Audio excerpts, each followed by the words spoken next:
Every night, millions of us make the exact same promise to ourselves. We set an ambitious alarm, feeling highly motivated and ready to conquer the world. But then, the morning actually hits. Arov followed this pattern perfectly. He'd set his alarm for 4:30 a.m. with a note on the screen to rise and build your future. But as soon as the ringer started, his brain began a desperate negotiation for just 5 more minutes. Those 5 minutes rarely stay 5. They compound into 10, then 30, until 2 full hours are gone. By the time Arov finally stood up, the sun was high, and his earlier motivation had been replaced by a heavy sense of failure. We often look at early risers, the people at the gym or in the office by 5 a.m., and assume they have a level of willpower that we simply don't. We view it as a fixed personality trait. This flowchart tracks the reality of that failure. When a person relies solely on nighttime motivation to overcome a high-friction environment in the morning, the system collapses predictably every single time. To fix this, Arev's friend Kabir proposed a 6-day intervention. The goal was to stop treating the morning as a moral test and start treating it as a set of structural variables to be managed. Day 1 focuses on the environment. By placing the phone on the other side of the room, the alarm forces you to walk to turn it off. As this chart shows, the simple act of taking those steps causes sleep inertia to drop immediately. Day 2 targets the night before. Turning off screens and writing a simple 3-item list for the morning removes the need to decide what to do when you're groggy. It halves the friction your brain has to fight through. Day 3 is about the biology.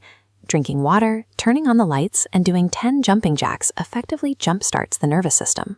These actions signal the brain to stop producing melatonin and start generating alertness. By adjusting the physical environment and timing these biological triggers, the initial momentum is built for you. It doesn't eliminate the need for effort, but it lowers the hurdle enough to make getting up feel manageable. Even with the physical steps in place, the comfort of a warm bed will eventually tempt you to ignore the system. This is where the focus moves from the body to the mind. On day 4, Arev had to define why he was doing this. He wrote down his desire for self-respect and to make his parents proud. Having a specific, predetermined reason gives you a mental counterargument when your brain begs to go back to sleep. Habit formation is rarely a straight line. On day 5, Arev slept in. The tracking line on this grid plummets to 0, representing the moment most people feel defeated and quit the entire process. Instead of quitting, Arev used a recovery rule: never miss twice. As shown here, the line bounces back on day 6. The mistake is treated as a temporary dip rather than a total failure of the system. This approach assumes that human error will happen. By prioritizing the recovery on day 6, Arev relied on a repeatable protocol rather than the weight of guilt to stay on track. After that recovery, the guilt from the previous day's failure was gone. In its place was a sense of pride that he could handle a setback without losing his progress. On day 6, the reward became clear.